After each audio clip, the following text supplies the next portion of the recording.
চলমান ক্লাব বিশ্বকাপে অংশ নেয়ার সুযোগ পায়নি বার্সেলোনা, তাই বিশ্রামে রয়েছে লামিন রাফিনিয়ারা।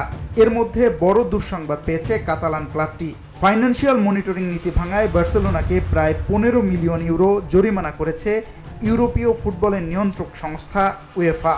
এক প্রতিবেদনে এই তথ্য নিশ্চিত করেছে ESPN।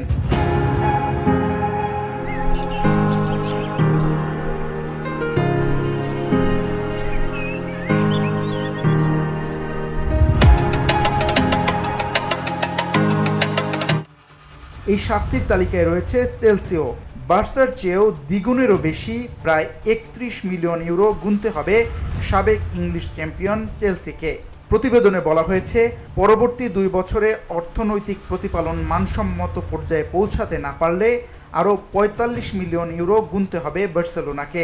অন্যদিকে চেলসিকে 4 বছর সময় বেঁধে দিলেও তারা উয়েফার শর্ত পূরণ করতে না পারলে আরও 60 মিলিয়ন ইউরো জরিমানা দেওয়ার সতর্কতা দেওয়া হয়েছে।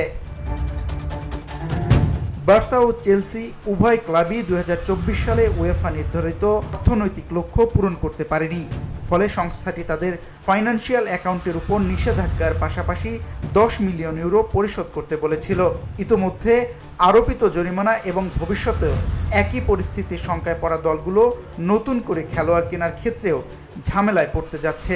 তাই ইউরোপীয় প্রতিযোগিতার জন্য আগামী 2 মৌসুমে খেলোয়াড় কেনার ক্ষেত্রে অনেক সতর্ক থাকতে হবে বার্সা ও চেলসির মতো ক্লাবগুলোকে।